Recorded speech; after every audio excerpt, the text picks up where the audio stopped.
পাঞ্চালীর প্রশ্নের উত্তর দিন পিতামহ, উত্তর দিন।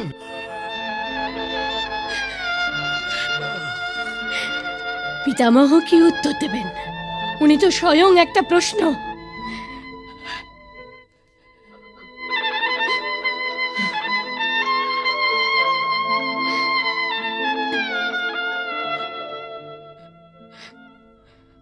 আপনার প্রিয় অনুজ পাণ্ডুর পুত্রবধূ দ্রৌপদী আপনাকে প্রণাম করছে জ্যেষ্ঠ পিতাশ্রী।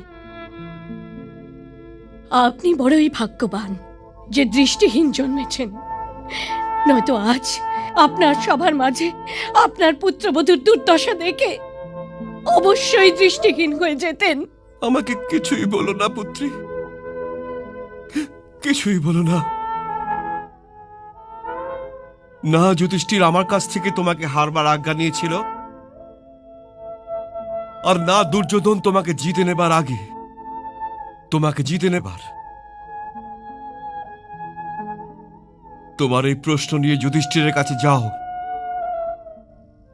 যে তোমাকে বাজিতে লাগিয়ে ভরত বংশের মর্যাদাকে ভঙ্গ করেছে।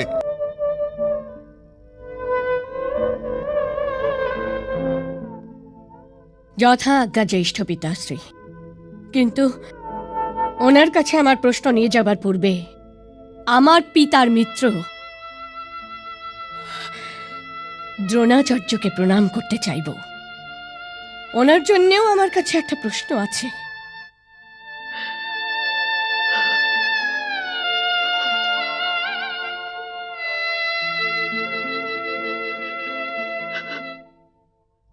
আপনি কাকা শ্রীবিদুরকে দিয়ে এই সংবাদই পাঠিয়েছিলেন না যে দ্রুপদ পুত্রী হবার সম্পর্কে আমি আপনার পুত্রী, আর পাণ্ডবদের পত্নী হবার সম্পর্কে আপনার পুত্রবধূ। তবে আজ এই সভার মাঝে পুত্রী হিসেবে আপনার চরণ স্পর্শ করব না পুত্রবধূ হিসেবে?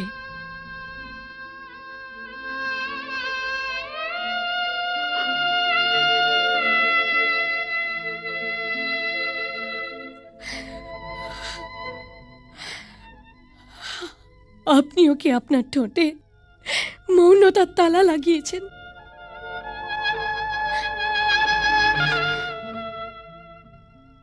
কুলগুরু কৃপাচার্য,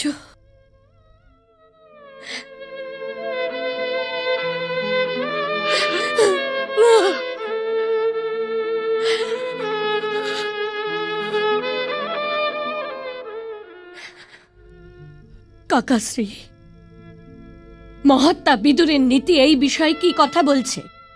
আপনি তো চরম সত্যি বলার জন্য প্রসিদ্ধ। আপনি চুপ করে থাকবেন না? কোন পতির কি অধিকার আছে যে তার পত্নীকে জুয়ায় হেরে যায়? কোন দাসের কি অধিকার আছে যে অন্য কারো স্বতন্ত্রতাকে বাজিতে লাগিয়ে দেয়? বৌমনি ঠিক কথাই বলছেন। বিকর্ণ, যে বলছে তাকে বলতে দাও ভাগ্নে। যা হবার ছিল সেটা তো হয়েই গেছে। প্রিয় যুধিষ্ঠির তো দ্রৌপদীকে হেরেই গিয়েছে। উনি কে আমাকে বাজিতে হারার? যদি ওনার নিজের পত্নীকে হেরে যাবার অধিকারও থাকে, তবু কেবল আমি তো ওনার পত্নী নই। আমি 5 জন পাণ্ডুপুত্রের পত্নী, আর আমার উপর কেবল ওনারই অধিকার নেই।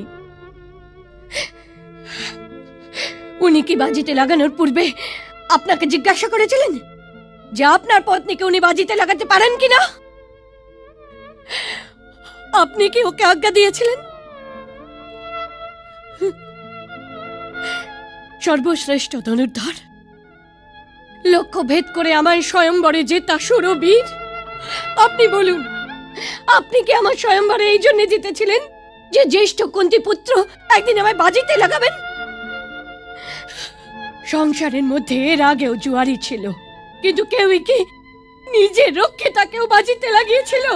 আর আপনারা নিজের বিবাহিতা স্ত্রীকে বাজিতে হেরে যেতে বসে বসে দেখলেন। ধিক্কার দিচ্ছি আপনাদের বীরত্বকে, ধিক্কার দিচ্ছি। এখন পাঞ্চালীর প্রশ্নের উত্তর কেন দিচ্ছেন না ভ্রাতাশ্রী? আপনি তো স্বয়ং ধরিত্রীর উপর ধর্মের চিহ্ন। মহাদেবের দিব্যি বলছি, যদি আপনি না হতেন তবে আমি পাঞ্চালীকে বাজিতে লাগানো ওই হাত দুটো বৃক্ষের মতন গোড়ার থেকে উপড়ে ফেলে দিতাম।